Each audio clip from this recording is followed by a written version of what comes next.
The Rockies have 7 games in Coors next week. Which hitters benefit the most? Find out next on Fantasy Baseball Today in 5.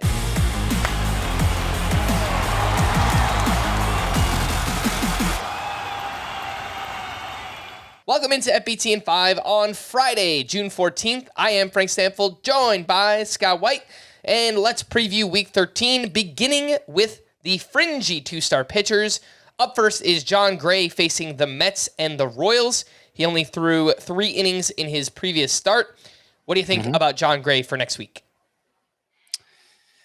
I mean, he's been a good pitcher this year, but maybe the best we've ever seen Jon Gray. So while I understand the uncertainty over how deep he's going to go into games, I imagine they're building him up right now after the time on the IL, didn't have a rehab assignment. And I think for 2 starts, I'd more likely than not run him out there. Javier Assad is home for the Giants and the Mets. Yeah, he doesn't work deep into games pretty much ever, and it's been a little shakier lately, but he is relief pitcher eligible. Those are decent matchups. I think in points leagues, you could start Assad. Jordan Hicks is at the Cubs and at the Cardinals. Almost exactly what I said for Javier Assad. So I think the same applies. Points league, it's an okay play, but keep your expectations tempered. What about Reese Olson, who is having a terrible June? He is at the Braves and home against the White Sox, 2 of the best matchups in baseball. Who would have thought? Yeah, it's funny to say that about the Braves, and I don't think they always will be, but since late April, they've been one of the lowest scoring teams in baseball, so you have to consider them a good matchup right now, and I think the fact that there are 2 matchups that are that good, Reese Olson, at least in points leagues where you don't have to protect your ERA and WHIP, it's just about accumulation. I think you probably still want to start Reese Olson. All right, what about the 2-star pitchers that you can add off the waiver wire and stream for next week? So Jake Irvin's matchups are pretty awful. He hosts the Diamondbacks and then visits the Rockies in Coors Field. But, we just spent this week talking about, Jake Irvin, he needs to be rostered. He looks like he's a pretty good pitcher. And if he's in line for 2 starts, I don't know. I kind of think you have to do it. Risky, obviously, but I think he's earned it, even with the risky matchups. Braxton Garrett has better matchups against the Cardinals, against the Mariners, 2 really good ones there. He's been bad, sort of like Reese Olson, not quite as bad. And I don't think he's actually as good as Reese Olson in the long run. His slider isn't playing the same, but I think the matchups are favorable enough. You can try out Braxton Garrett. There's also Tristan McKenzie here against the Mariners and Blue Jays, 2 favorable matchups. Definitely just leaving him for points leagues, though, because he, even at his best, is not so great for your WHIP. I do think these single-star streamers look a little bit more appealing. Which names do you have there? So Hunter Brown pitched well lately, and he gets the White Sox, the very best matchup of all, so that's a pretty easy call. Taj Bradley just dominated the Cubs lineup and is missing a lot of bats this year.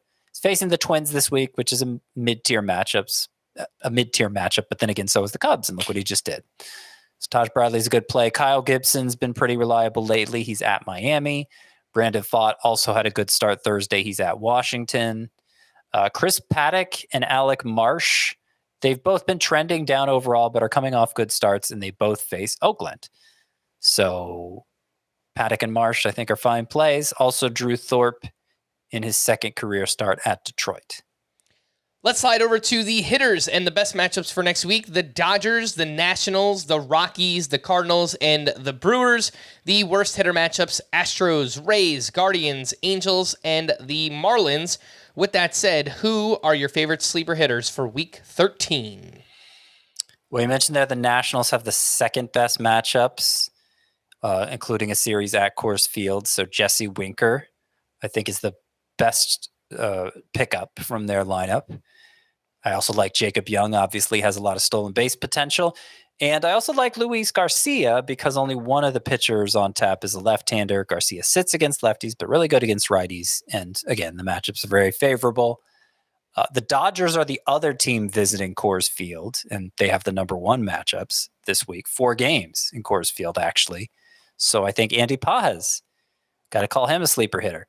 been doing that a lot lately. It hasn't always worked out, but his numbers in June actually look good. He seems to be heating up again, and the matchups are so favorable. Andy Pajas seems like a really strong play. I have Joseph Ortiz on this list with the Brewers having the 5th best matchups. He is nursing a hamstring injury right now, so we're going to want to see if he comes back over the weekend before committing to playing him next week. But if he does, then Joseph Ortiz, very strong play. Also, Alec Burleson with the Cardinals having the 4th best matchups. The Twins didn't make the cut here for 5 best matchups, but their matchups are also quite favorable. Willie Castro, you can start him at 4 different positions. Carlos Santana has been hitting well of late. And a really deep choice here, Spencer Horwitz of the Blue Jays. He's been batting leadoff a lot since getting called up. He seems to get 2 hits every time he plays, and which is in line with his minor league numbers. And no left-handers on the schedule for the Blue Jays. So it's Horwitz, a left-handed hitter. You can trust him to play every game this week, and I think he'll do pretty well. All right. For more extensive fantasy baseball coverage, listen to the Fantasy Baseball Today podcast on Spotify, Apple Podcasts, the Odyssey app, or anywhere else podcasts are found. Thanks for listening to Fantasy Baseball Today in 5, and we will be back again tomorrow. Bye-bye.